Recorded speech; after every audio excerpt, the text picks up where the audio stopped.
there, this is Sherry Hayes with MomDelights.com.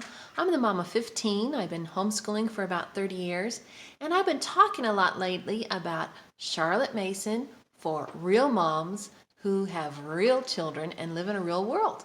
And so we've been talking about how to use the Charlotte Mason to its very best and still have room for real life, like interruptions and little toddlers and infants and older kids who need a lot of attention while they're figuring out how to be adults. And I would like to talk specifically today about handicraft. Now, handicraft is different than most of us think. It's not the child crafts like we like to think of. Kids crafts are where basically you cut something out, you glue something, and hopefully you don't have to use glitter. Am I right? And so those things go in the fridge for about 5 minutes before they end up in file 13. Of course, what I used to do is I used to put all the pretty things on the refrigerator, and they would kind of, be 3 things deep on the fridge, and then I would wait till everyone was asleep. And then accidentally, they would all get thrown away. Oh, you know what I'm saying? It just takes up a lot of space, and it's kind of messy, and, even the kids know it's pretty temporary. Now, that's just fine if you have some little kids who are trying to learn their fine motor skills. They're learning how to use scissors and draw and color because you want to get them ready to be able to write, right? Am I right? But there is a handicraft that is a totally different thing. And basically, I looked up the definition. Okay, I'll have to put on my glasses to read it. A handicraft is a particular skill of making decorative objects by hand, a skilled activity in which something is made in a traditional way with the hands rather than being produced by machines in a factory. Okay, so when we look at these definitions, the sky's the limit, because can you think of how many things you could produce that are useful and beautiful? Okay, so making things with your hands, that's why it's handicraft, and it's done in a skillful way. There's another definition. That's the one I like. Okay, so with that in mind, handicraft is, it can include these things, and I made this huge list. It says nail string art, bookbinding, the cosmetic arts. I know we don't like but if someone does hair, that could be handicraft. Whittling, bookmarks, making bookmarks. Now they can be embroidered, they can be whittled, they can be, bookmarks you can do anything with a bookmark. Making twig houses. My kids used to do them. I had a son who was a very creative person, and he would make twig houses, and he would make little, he would take furniture. He would take cardboard, the poster board type of cardboard, not the foam board. Well, you could use foam board too, it doesn't matter. And cut it out in different shapes and make amazing pieces of doll furniture. In fact, making stuff for dolls is a great way to practice handicraft. Origami is handicraft.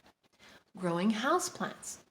Handicraft, you're helping to form something beautiful, it's decorative and useful, right?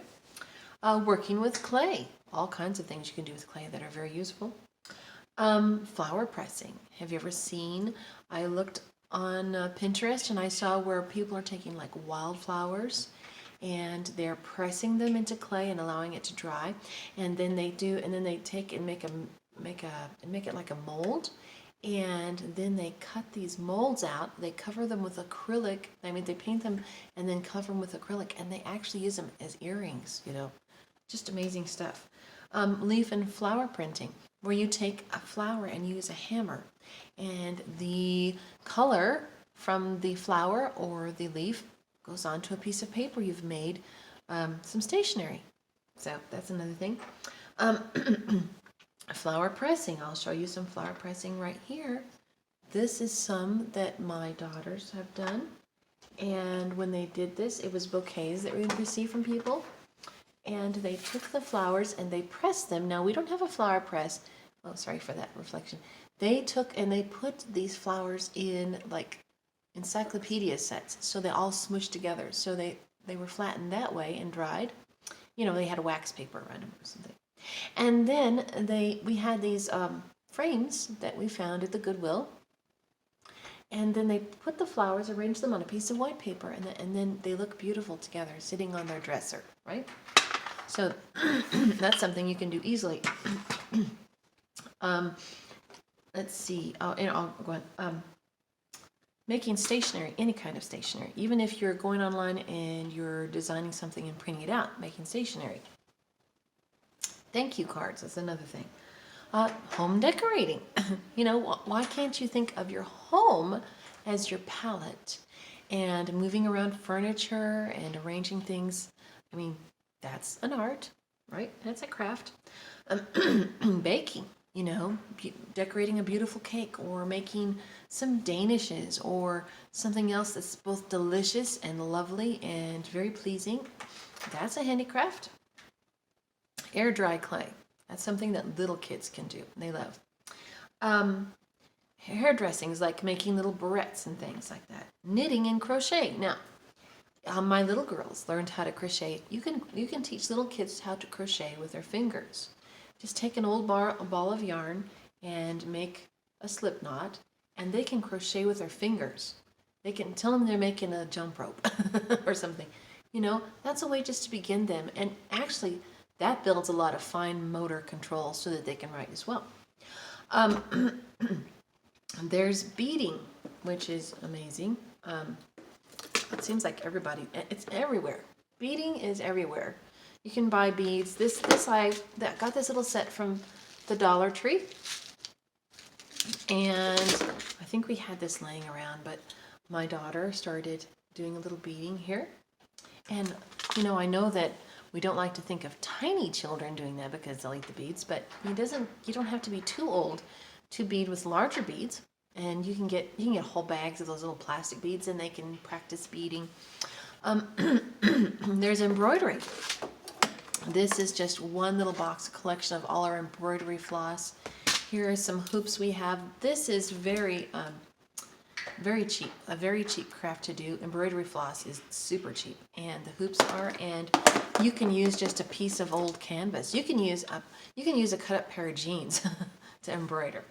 And if you look on Pinterest, you'll get amazing ideas. But little kids can do it. They can do like their initial, and you can teach them how to do different stitches. I mean, online there are so many instruction videos for all of this stuff. And here's some beeswax. Now, why am I showing you beeswax? Because you can use beeswax and coconut oil and maybe even a crayon to make your own lip gloss or lipstick. Make your own cosmetic tools, you know, and that's handicraft. You can do different crochet and knitting. Like I have a daughter who just loves to learn different knitting stitches, and she knits and knits and knits. And I had a daughter who learned to sew, and she made her own. She has a collection of baby clothes that she made, and she's not even married, but she's building up a hope chest for the day when she'll have babies, and she made the most beautiful baby clothes. And what we've been doing lately is I've been sitting with the girls. We'll sit together, and we will attempt to sew we take little scraps that we have of things that we're going to give to the Goodwill, especially jersey knit from old t-shirts. And I'm teaching them how to do some basic stitches so that they can create their own doll clothes for their dolls. So that's a great way to learn some hand stitching, and it's a handicraft. It's a handicraft, and it's something that will help them the rest of their lives, learning how to sew on buttons, sew a straight stitch, how to do hemming. Those are all things that are useful, and they make decorative things that are beautiful. You can make little doll houses out of cardboard. You can make a diorama. I had a son who loved to take, and he would buy little miniature soldiers. You can find those at the craft store. And he took this table, he made himself a table out of an old TV table. He put a new top on it that was huge. And then he painted that and he terraformed it. And he made himself some little buildings out of balsa wood. And he got these little tiny soldiers, and he would put reenactments of different battles, like the Revolutionary War battles and stuff. And he would do that. That's a handicraft. And that was a lot of fun for him as a guy. You know, he had to learn how to do a lot of different things in order to do that, you know, by the different trees and the shrubs, and that was a lot of fun. You can, a young man could do models of cars. That's kind of fun. Or airplanes. That's a lot of fun. My husband used to do that a lot when he was a kid. He and his brothers, they used to take hours and hours and hours and create slot cars to race. And that was a handicraft that they did when they were young. And so you can see that there are so many different things to do. And not all of this you have to wait till a child is older. Although when a little kid is young, their attention span usually isn't that great. And also their threshold of frustration is pretty low. And so is yours. No. So what you need to do is to find something that they can feel very good about, that won't make them sit down for too long at a time and will give more of an instant gratification. You know, a kind of a craft that they can have done quickly, okay? I'm thinking here of maybe salt dough that you can, or the air dry clay is another one, that you can form things and make it their own, and they can paint it. They love to paint.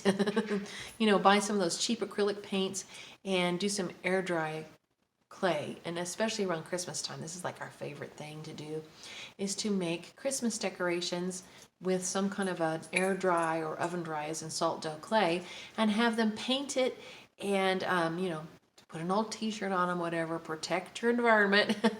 But you know, allow them to paint. And most of the time they mix all the paints together and it looks like mud.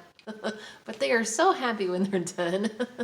Oh, and another thing I wanted to say is, you don't have to have kits and you don't have to use directions. I know it's fun to go to the craft store and see these kits. The kits for making this and the kits for making that. And that's all fine, good, and dandy. It's good. I mean, if you're that type of person, in my family, my kids would be taking that stuff out. They would throw the directions out and do their own thing anyway. So I just skip the kits. I buy the raw materials and let them just do what they need to do with it. I think that's less frustrating in some ways, and I don't think it's as expensive. I think that if you buy the raw materials and either you get some instructions if you really feel you need that, or just let your kids wing it, I think it turns out to be less expensive in the long run, and I think that everybody has more fun, I think. But you know, here's another thing: you still have to have order while all this is going on. There are a number of different ways you can create order even when you're doing handicraft. One of them is to have your handicraft corralled in one specific area of your house that's very protected. You can have a corner of your house that with an old desk or old table with, you know, that anything that happens there, it's easy to clean up, and you can say, well, you can have it like a station.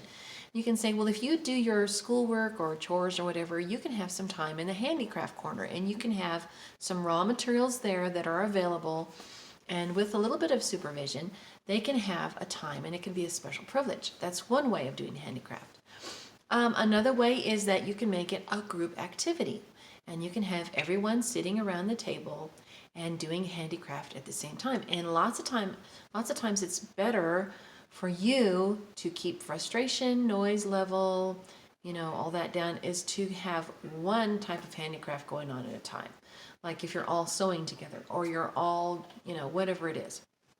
So that helps you if you want to keep order. Another way to keep order and to keep your sanity and to lessen your stress level and help you to have the energy to do such a thing is to just have like one day a month, you know, that you set aside for handicraft, or to save all your handicraft for summertime when you can actually do it outside and any mess is just out there and you just hose everything down. Or you can decide just to do handicraft around Christmas. That's your handicraft time. That's when you do your sewing and your Christmas decorations and stuff like that.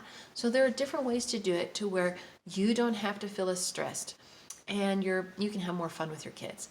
And another thing I would say is don't allow yourself to be distracted with everything else while you're trying to do handicraft with your kids. That's because the stress level and the frustration level, as I've mentioned those two words a lot, because I think we associate that a lot with handicraft, and I think it's real.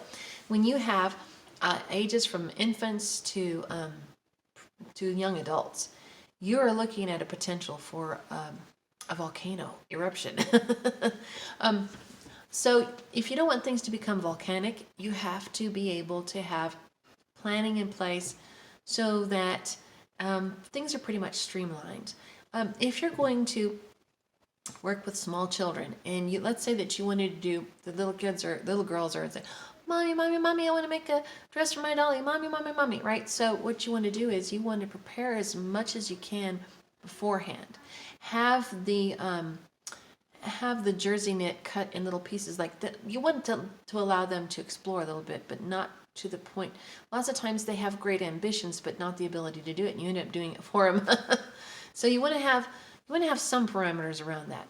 As they get older and they develop their motor skills and they kind of understand how things work more, then you can go for the more ambitious things. Sometimes what you can do is you can assign if you have a lot of kids, okay, like I did. So you have kind of a pool of artistic help. So you can have an older child help a younger child do a skill that they like to do. Let's say that, for instance, the daughters who like to do this type of thing. I could say, could you take so-and-so over there and teach them and help them to make something, and that helps you. It's kind of fun for them. The little kid probably has a lot more fun because you're not going to be distracted with the phone calls and dealing with a squabble over here and making sure the dinner's ready, right? So just some ideas, ways you can do it. I hope this helps you with your stress level. I did want to leave you with a scripture today because actually working with your hands is a very scriptural idea. And I get it primarily from this verse in 1 Thessalonians 4, verse 11. And it says, and this is Paul's talking to the Thessalonians, and he's suggesting that ye study to be quiet and to do your own business and to work with your own hands, as we commanded you, that ye may walk honestly toward them that are without, and that ye may have lack of nothing. So working with your hands is a very godly thing to do. In fact, from what I understand, it's why the Amish don't really do college education, white-collar work. They tend to blue-collar work because of the scriptural mandate here in 1 Thessalonians to work with your hands. And you know what they say, idle hands are the devil's workshop or whatever.